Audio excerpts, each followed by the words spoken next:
Bonjour à tous et bienvenue sur Audiophile Détendu. On parle souvent de matos hi-fi et de leurs télécommandes pas toujours terribles en termes d'ergonomie. Et bien aujourd'hui on vous propose le test de deux télécommandes universelles avec la marque Sofabaton et les modèles U2 et X1S. Gentiment prêtés par Futurland pour piloter toute votre installation, que ce soit hi-fi ou home cinéma, avec une seule télécommande.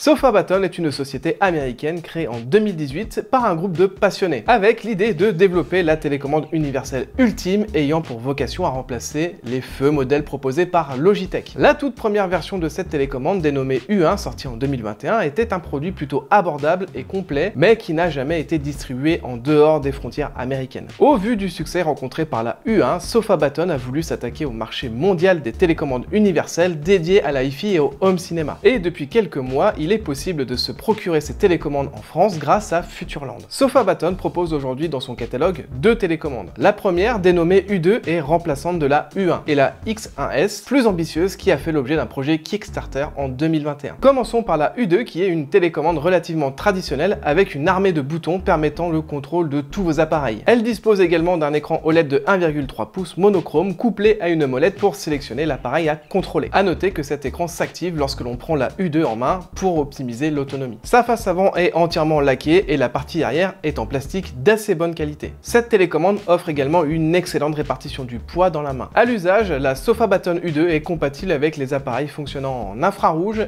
et en Bluetooth Low Energy. Et ça a son importance. Pour terminer, elle est livrée avec deux piles AA permettant une autonomie de 60 jours. La X1S de son côté arbore un design un peu plus dans l'air du temps avec la suppression du pavé numérique et quelques autres boutons non essentiels dans un usage quotidien. L'écran ici passe à une version 2 pouces et en couleur avec toujours cette molette caractéristique des télécommandes Sofabaton. Elle est ici cliquable pour naviguer dans les menus de la X1S. Le constructeur a également retiré le laquage de la face avant pour un plastique moins sujet aux traces de doigts. Les boutons ne sont plus ici en gomme mais en plastique avec un clic plus franc et surtout ils sont rétroéclairés, ça donne un côté bien plus premium à ce modèle. Ce rétroéclairage, tout comme l'écran, s'illumine automatiquement dès que l'on prend en main la X1S. Ici, point de pile, une batterie est intégrée pour une autonomie annoncée de 45 jours et la télécommande se recharge via sa prise USB-C. Ce modèle n'est pas autonome et nécessite un hub pour fonctionner. Il abrite les récepteurs infrarouges capables de fonctionner à 360 degrés, toute la partie connectivité sans fil qui est bien plus évoluée que sur la U2, la connectique pour le raccordement de deux des ports infrarouges, un bouton d'appairage pour jumeler la télécommande à son boîtier et une prise au format USB-C pour son alimentation. En pratique, la X1S est compatible avec les appareils infrarouges et Bluetooth Low Energy comme la U2. Mais elle rajoute aussi du Bluetooth classique pour une compatibilité avec les consoles de Sony, à savoir la PS4 et la PS5.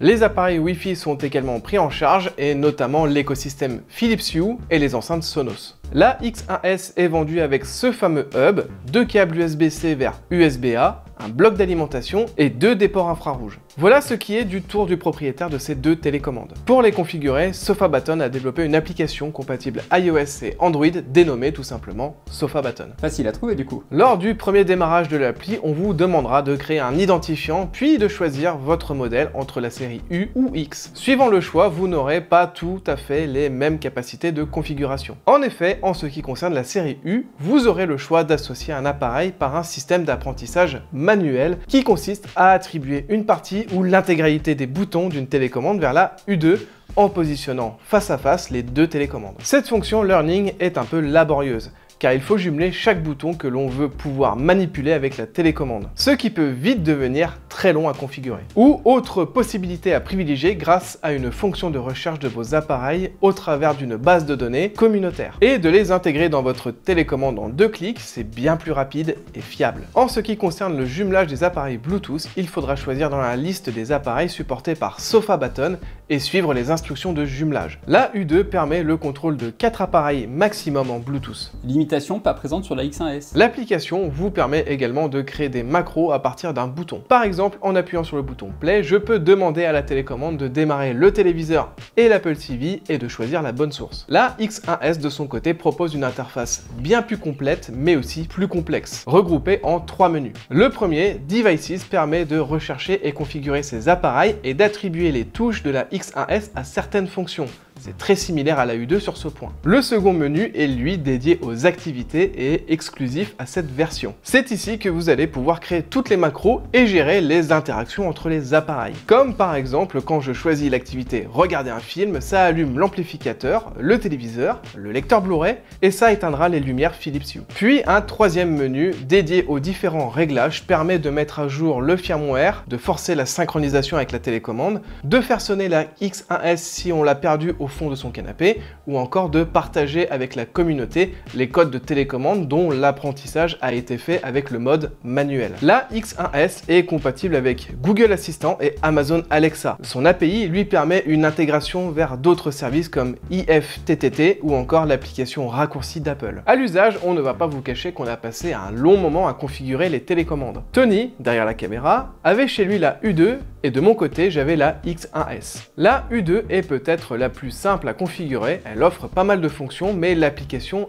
est plus minimaliste. Tu sais, au bout de 3 jours, elle faisait partie de mon quotidien. Pour ma part, ce fut un peu plus complexe. Le hub a été installé sur une enceinte arrière afin de capter le téléviseur, l'ampli, le lecteur CD et le déport infrarouge de la partie Home Cinéma. Bref, j'ai une configuration particulière et assez compliquée concernant le positionnement de ce hub. Ça aurait été plus simple si un récepteur infrarouge était directement présent sur la télécommande, comme c'est le cas avec la U2. Mais une fois le bon positionnement trouvé, ça fonctionne extrêmement bien et c'est très agréable d'appuyer sur un bouton et de voir tous les appareils réagir en un clin d'œil. Le contrôle d'une PS5 fonctionne très bien, même si malheureusement il n'est pas possible de réveiller la console avec la télécommande. Sony doit sûrement utiliser une commande en radiofréquence pour le bouton de démarrage de la télécommande officielle. Fonction radiofréquence qui n'est pas disponible sur la X1S. Petit aparté concernant le contrôle d'ampoule Philips Hue. La prise en charge est plutôt anecdotique car il n'est pas possible de faire appel à des scènes spécifiques. La télécommande permet seulement d'allumer ou d'éteindre une lumière et il faudra faire une macro par lumière. Et j'en ai un paquet, c'est long.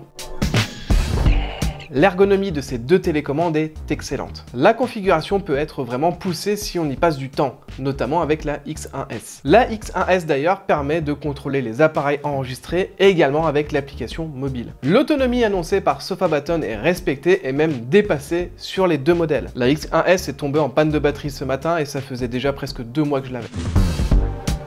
La X1S n'a pas d'émetteur infrarouge. Toutes les instructions sont donc envoyées à la base en Bluetooth et suivant le positionnement de cette dernière, c'est pas vraiment pratique. Il n'y a pas de compatibilité avec les appareils en radiofréquence. Pour la U2, il n'y a pas de rétroéclairage et il faudra prévoir un budget pile.